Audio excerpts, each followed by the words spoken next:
occidentale. Récit des premières heures de guerre à New York, Bruno Albin. Cette femme fait irruption en pleine répétition de la plus célèbre chorale d'enfants de Harlem pour annoncer que la guerre a éclaté dans le Golfe. Les voix s'éteignent, mais le pasteur a du mal à trouver ses mots. Je veux vous dire quelque chose, murmure-t-il, quelque chose pourquoi nous allons prier. La guerre a commencé depuis 10 minutes.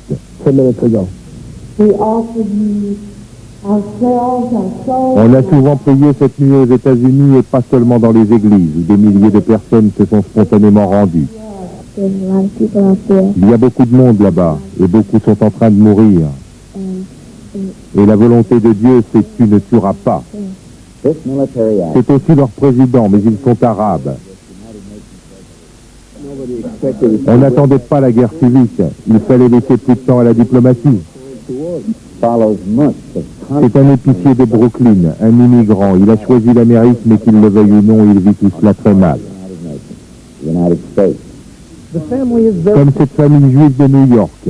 Leur fils est en Israël, que l'Irak menaçait de bombarder. Ici, la nuit dernière, l'espoir, c'était un coup de fil qu'ils attendaient de Jérusalem.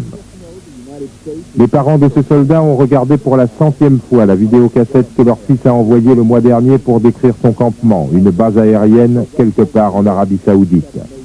Et lorsque sa mère a appris que la guerre avait commencé, elle a d'une certaine manière été soulagée de savoir que l'interminable attente de son fils avait pris fin dans le désert.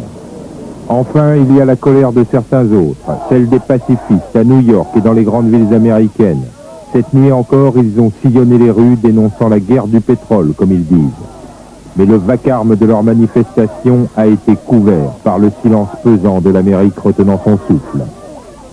Tout de suite, nous retournons en Arabie Saoudite, à Riyad précisément, dans la capitale d'Arabie Saoudite, où se trouve Philippe Arroir. Alors Philippe, bien sûr, quelle est l'ambiance dans la capitale saoudienne?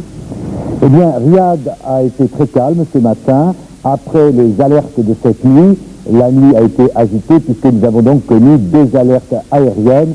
Une population un peu craintive car elle n'a jamais connu la guerre. Alors, que s'était-il passé? C'est qu'on demandait, est-ce que Saddam Hussein a envoyé sur la capitale de l'Arabie Saoudite ces fameux missiles Scud avec des armes chimiques? Eh bien, finalement, on a dit oui, on a dit non. En tout cas, si les Scud sont arrivés dans la banlieue de Riyad, ces missiles n'ont pas causé de dégâts. La population a suivi toute la nuit et toute la matinée l'évolution du conflit à la radio et à la télévision qui se sont branchés sur les programmes américains.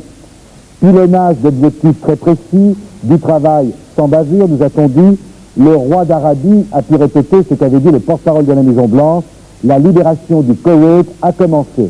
Et d'ailleurs, le gouvernement du Koweït en exil, qui est sur la terre d'Arabie Saoudite, a participé à ces opérations puisque un raid aérien a été fait par 12 de leurs avions ce matin, un raid indépendant sur des objectifs irakiens et tout s'est bien déroulé.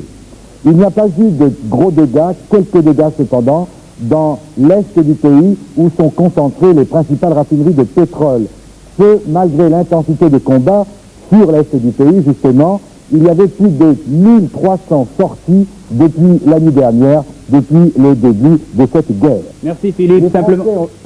Simplement un mot, donc c'est toujours la peur des missiles tout de même qui domine dans le sentiment à Riyad?